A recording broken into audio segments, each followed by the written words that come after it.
just got new book mail, and I'm so excited.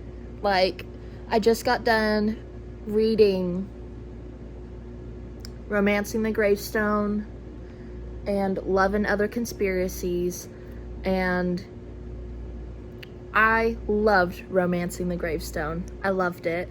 But now, after reading those, I just got new books in, and I'm in like the biggest fantasy kick right now. Like, I just got done rereading The Cruel Prince. It's so good. I love the Cruel Prince series. But I'm about to show you what all I had gotten.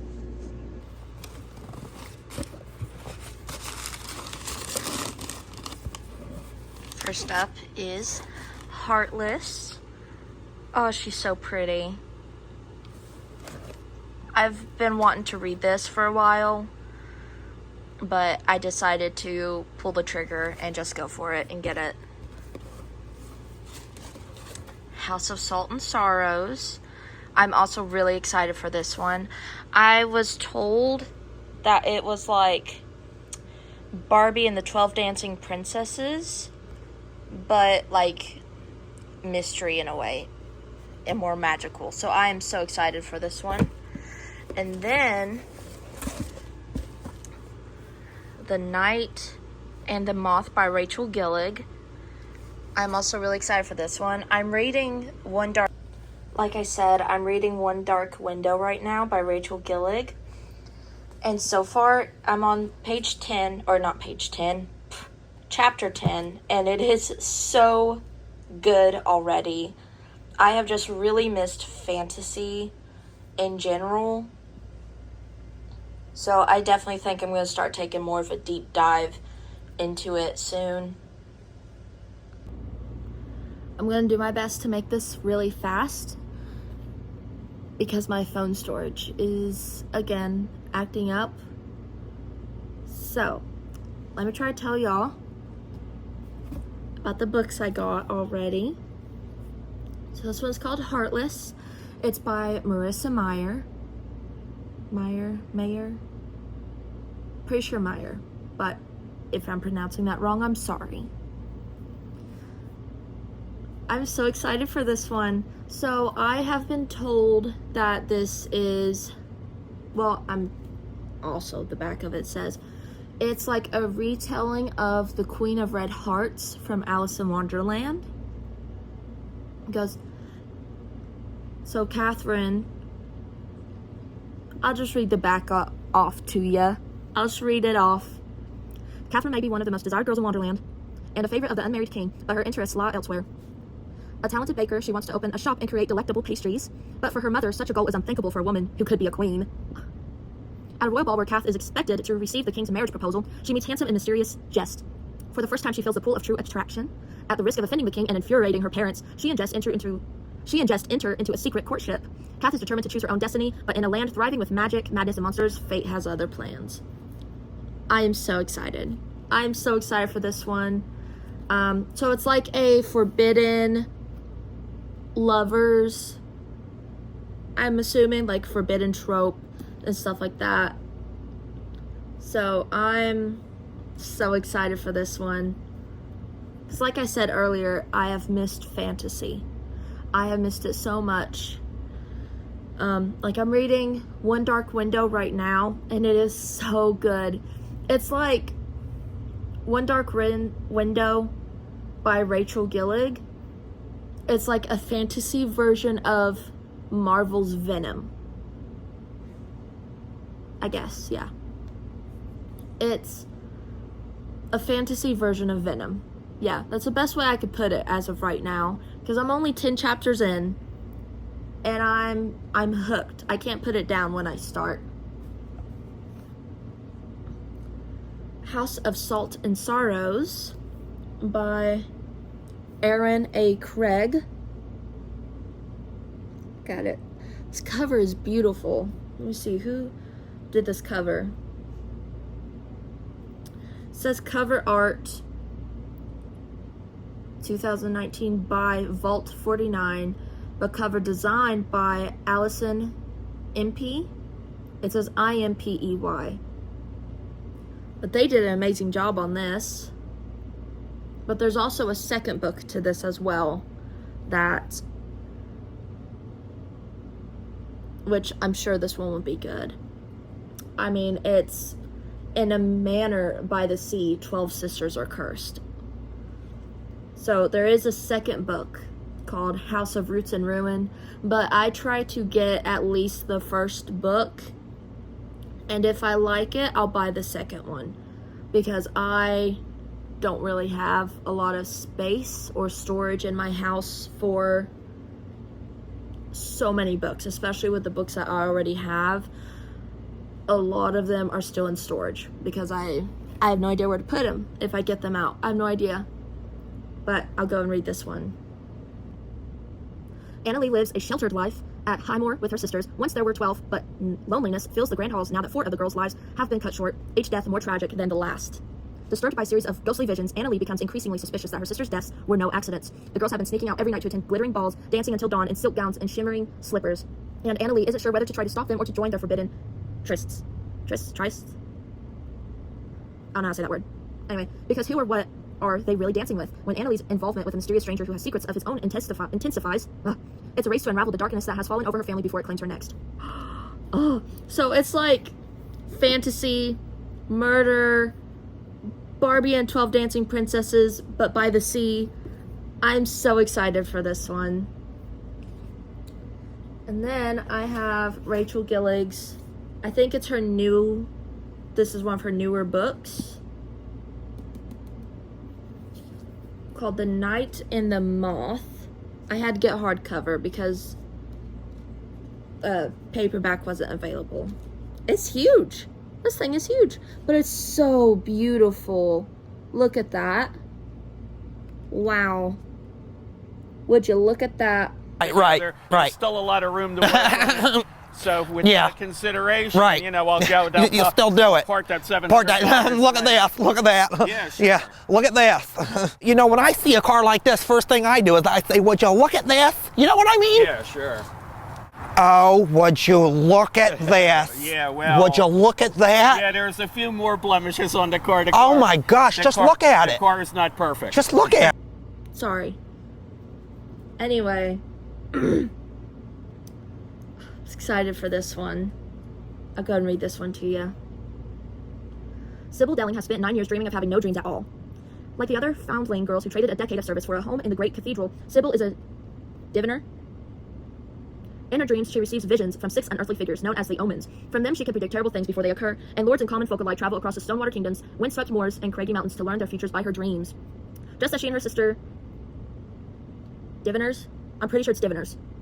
Near the end of their service, a mysterious knight arrives at the cathedral. Rude, heretical, and devilishly handsome, the knight Roderick has no respect for Sybil's visions, but when Sybil's fellow diviners begin to vanish one by one, she has no choice but to seek his help in finding them. For the world outside the cathedral's cloister is wrought with peril. Only the gods have the answer she is seeking, and as much as she'd rather avoid Roderick's dark eyes and sharp tongue, only a heretic can defeat a god. So excited. Let me put this back here so I don't do anything to him. They look so good. But that's mainly what I wanted to chat with you about. And I also wanted to talk to you about some of my mid-year readings that I have done already. Let me go get my iPad really quick and talk to you about them. Go here. Alright. So here's what I made. I posted it on my Instagram already. There you go. So I had, at the beginning of the year, I started off with Bride by Ali Hazelwood. And I loved, there was definitely a story there. But I still enjoyed it. I still really enjoyed it. So I gave that one 3.5 stars. I feel like it could go up to 4 or maybe 4.5 stars. But I still enjoyed it. Overall, I enjoyed it. And then the second book I read this year was Beg, Borrow, or Steal by Sarah Adams. 5 stars. Well, It could go up to 5, but it's more of a 4.5 out of 5 stars. 4.5, really. It was still really good. It was still really good. But there was one scene that got me a little bit by surprise, because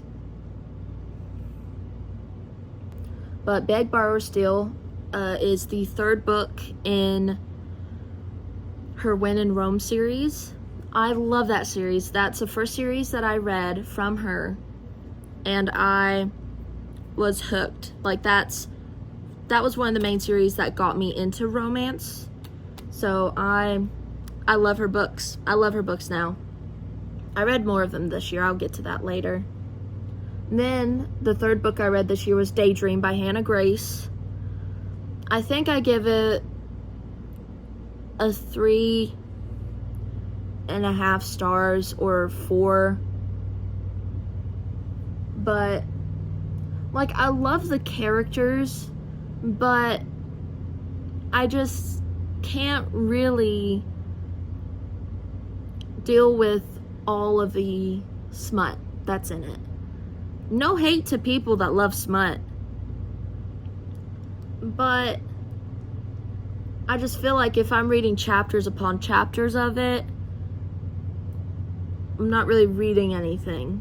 You know, I'm not getting anything from this story. So I give it more of a 3.5 or 4 stars. Daydream. It was good. I loved their relationship. I loved how well they worked together. So I think I give it more of a 4 out of 5 stars, really. I'm only taking the star away, I think, because of all of the smut. Like, no, again, no hate to people that love smut. If you love smut, go for it. It's just not for me. And then the 4th book I read this year was Wings of Starlight by Allison Saft. 5 stars. 5 stars. I loved every second of it. It gave me so much nostalgia, because growing up, I loved the Pixie Hollow movies. I loved the Tinkerbell movies. I loved it so much. So 5 out of 5 stars for sure. And then the 5th book I read this year was At the Bottom of the Garden by Camilla Bruce. At first it was a little hard for me to get into, because I'm not really used to reading from a child's point of view anymore. I used to, but not, since I've started reading like the last 2 years and started my Bookstagram account. I haven't really read from a child's point of view, and probably since high school, really. But once I got into it. I finished it in one night, in one sitting. It was so good. So I gave it 5 out of 5 stars. I loved that one. And then I read Emily Henry's Happy Place. I've been wanting to read her books for a while, so this year I finally decided to start reading it. Well, I actually listened to it. I found the audio on YouTube, so I decided to just try it out on YouTube. And so far I was liking it, so I decided to get the audiobook of it. And let me see.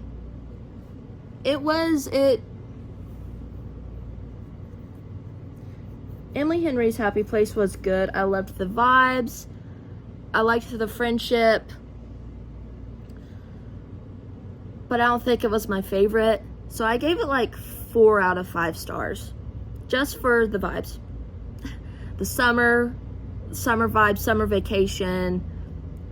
Friends are there, having a good time. It was kind of funny. It did have some funny moments in it. It did make me laugh a little. But I gave it like a 4 out of 5 stars. Well, I guess I could go for 3. At the lowest, probably 3. See, I never really give a book any less than 3 because I'm here for the ride. I'm not here to critique it every single page. You know, I'm not really a big critiquer. So if I enjoyed it, if it made me laugh and I was invested in it, well, not invested in it, then sure, I'll give it about 3 stars. So I made a post on my Bookstagram actually of the book, Emily Henry's Happy Place, and someone had told me that I started off with the wrong book. And I was like, I didn't know this was a series. And she's like, no, it's not a series. She says just that her other books are a lot better. And I was like, oh, okay. Thank you for letting me know. So I gave it a 3 or 4 stars out of 5. And then the 7th book I read this year was The Exorcist House by Nick Roberts. Now, Nick Roberts, I picked up his book from a bookstore that had locals. See, he's from West Virginia. I'm from West Virginia. So I was really excited to read an actual story by a West Virginian resident. So, The Exorcist House, 5 out of 5 stars. The gore was there, the horror, like, it did made me. It definitely creeped me out, is what I'm trying to say. It definitely creeped me out a lot. There. Definitely creeped me out. So I gave that one a 5 out of 5 stars. I love that one. I know he has the second book, which I haven't read yet. I haven't picked it up. But I loved that book. I loved that one. So the 8th book, let's just go and jump onto the 8th book. The 8th book was by Sarah Adams as well, called The Enemy. So I didn't know I was supposed to read The Match first and then The Enemy. So I read them both. The Enemy and The Match, I loved them. I loved them both. Again, Sarah Adams, I just think I'm loving every one of her books now. I definitely think she's one of my new favorite authors. So I gave both of those, the 7th and 8th book I've read this year, 5 out of 5 stars. The 10th book that I read this year is called A Lonely Broadcast by Kel Byron. 5 out of 5 stars. This book, the amount of detail to the horror scenes, the lighting is horrible, I know, and I'm sorry. But back to what I was saying, I finally had to delete a bunch of stuff, and I finally updated my phone. It's so stressful. So I don't have a camera. I only use my phone. But I do think I need to start looking into getting a camera. Like I was saying, Lonely Broadcast, 5 out of 5 stars. I started on Mother Thing, and I gave it a 4 stars. The lowest I would go is probably like a 3. Probably a 3. It was very new to me, because the main character is the one who, if you've read it, you know. So I think it's just because it was different, something I'm not used to. But other than that, it was pretty good. Then I read The Saturday Night Ghost Club, which is like The Sandlot meets Pennywise. Best way I can explain it. And it was really good. I loved that one as well. 5 out of 5 stars. And then the last 2 was Romancing the Gravestone. I gave that a 4.5. 4.5 out of 10 stars. Or out of 5 stars, I mean, sorry. But other than that, it was really, really good. I loved it. It was so sweet, while also being like, what's going on? Like, who did it? And then I read Love and Other Conspiracies by Mallory Marlowe. And I gave that a 3.5 Yeah, I give that a 3.5 out of 5 stars.